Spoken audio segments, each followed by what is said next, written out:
Memory D செல் migration இதில் என்ன நடக்குதுன்னு பார்க்கலாம். இப்போது வைரஸ் வந்து ஃபஸ்ட் அட்டாக் பண்ணிட்டு போயிடுச்சு. செகண்ட் டைம் வரப்போ என்ன நடக்கும்னா இந்த நைவ் டி செல் வந்து ப்ரொடக்ஷன் ஸ்டார்ட் பண்ணும். அது என்ன ப்ரொடக்ஷன் ஸ்டார்ட் பண்ணுதுன்னா எஃபெக்டார் டி செல்லை ப்ரொடியூஸ் பண்ணுது. அதுக்கப்புறம் போய் வைரஸை போய் கில் பண்ணுது. இப்போ வந்து ஒன் பை ஒன்னாக பார்க்கலாம். ஃபஸ்ட்டு சென்ட்ரல் மெமரி டி செல். இங்கே என்ன நடக்குதுன்னா இது எங்கே இருக்குன்னா லிம்பாய்ட் டிஷ்யூஸ்லேயும் ஸ்ப்ளீன்லேயும் இருக்கும். ஓகேங்களா? இங்கே வந்து CCR7ங்கிற ஒரு மார்க்கர் வந்து ப்ரெசென்ட் ஆகிருக்கு.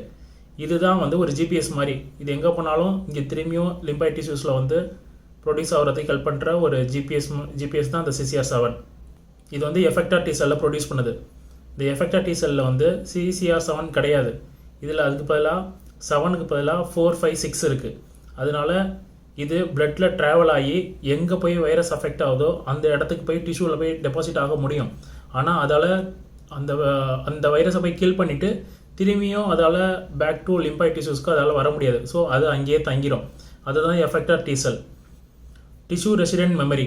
இந்த இடத்துல என்ன நடக்குதுன்னா இப்போ வந்து ஒரு ஸ்கின் இன்ஃபெக்ஷன் வருது அப்படின்னா இந்த CD69 மார்க்கர், இங்கே இருக்கிறது வந்து CD69 மார்க்கர்.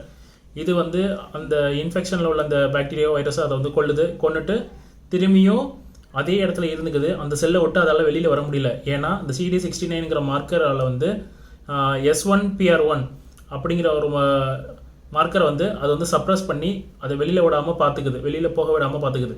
ஓகேங்களா? இப்போ வந்து மைக்ரேஷன் எப்படி நடக்குதுன்னு பார்க்கலாம்.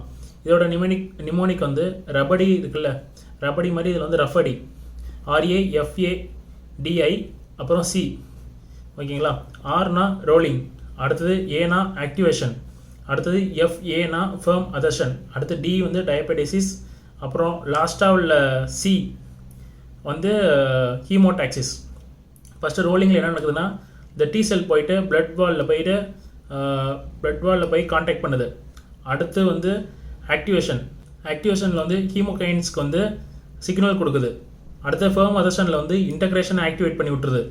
அதுக்கும் அடுத்ததில் வந்து டயபெடிசிஸில் வந்து பிளட்டை விட்டு வெளியில் வருது.